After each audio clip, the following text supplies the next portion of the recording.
Hi, I'm Sarah from Heirloom Creations, and we are going to take you on a little adventure into bias binding. Creative Grids makes a wonderful ruler to simplify it. Did you know that if you are making a quilt and it is going to be handled by people versus being on a wall or on a table, you really should use a bias binding. Do you know why?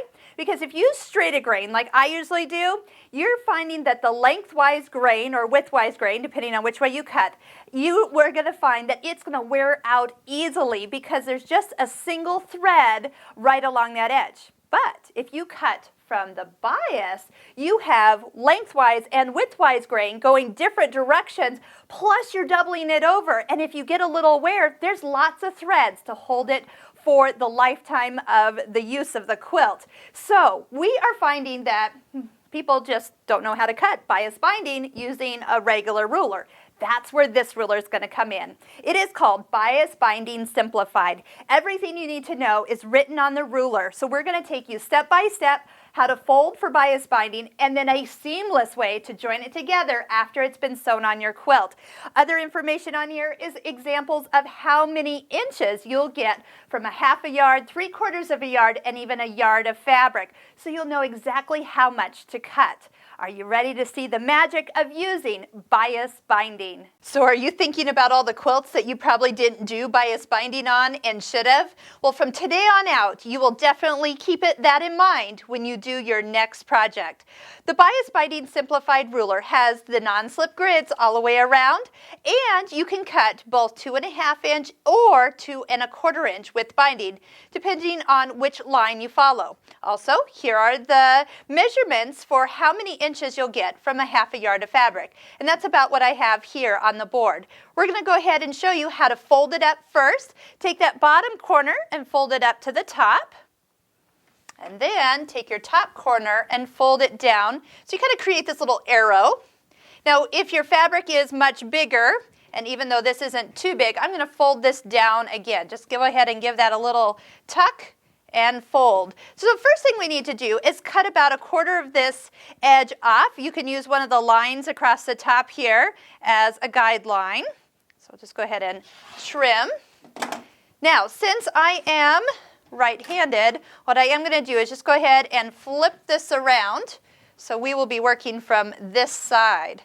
Now, as you continue to move across your strip of fabric, you'll be bringing this down so it's not as long of a strip to cut. So as we do this, you can go ahead. I'll just cut this 2.5 inches. That is the width of the ruler here. And then just go ahead and cut all your strips. It's almost easier just to go ahead and cut your entire piece of fabric that you have, unless for any reason you don't need that many, but it's kind of nice to just have it all done. You never know when you might use a little extra on a different project. And look, it's already cut on the bias. I usually stop before my strips are too short. Nothing like having to sew little tiny strips when I might not even need those on the use. So open these up and you'll have your strips. I like to just go ahead and get them all right side up. So when I take them over to my sewing machine, especially when they are like this, where they're tone on tone, sometimes a little hard to see, these little pieces, I just toss it to the side. I don't use those, but anything of the bigger size, I will. Now, when you go to sew, one thing nice is when you're sewing them together, this is a straight of grain because you've actually cut on the bias here.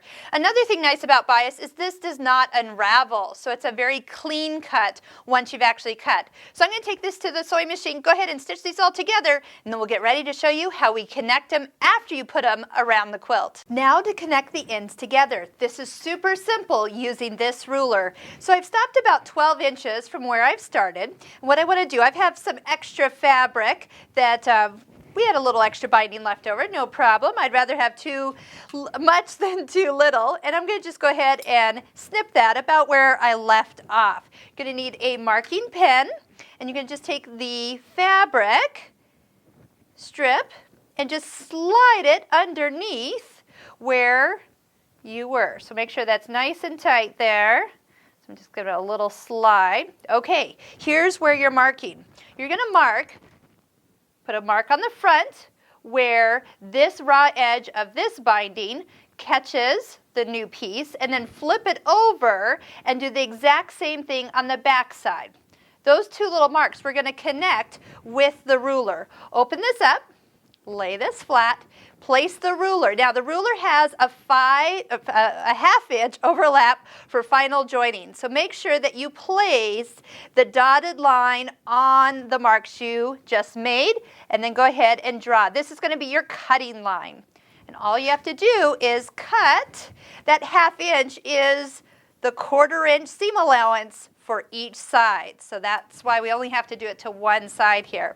Then all we have to do is bring these edges together. Now here's where you always get the quilt kind of pulling against you. That is where these jumbo Wonder Clips come in. You probably have the Wonder Clips. Those are great, but they're a little on the small side. All you need to do is kind of take your quilt, give it a little tuck here, and then put the jumbo clip to hold it. So then your quilt's not pulling at you while you're sewing it, or like right now where we're going to just pin it to show you how it's going to look. Just place those two edges together. Here we go, right sides together. Your edges are going to extend over about a 1/4 inch. Just kind of looks like you're sewing triangles together. But you know what's nice, and you probably noticed this when you sewed all your strips end to end, is that you're always sewing on straight of grain when you work with bias cut binding. So that's nice because this doesn't stretch out. So we're just going to go ahead, quick sew that together with a 1/4 inch seam allowance, and then it'll come back and lay perfectly in position where it needs to be for the final stitching. Boy, that jumbo Wonder Clip sure did its job. Made it super easy to seam that together. Just lay this down, finish sewing, and you're ready to finish binding your quilt. The Bias Binder Simplified ruler is available at heirloomcreations.net along with the Wonder Clips.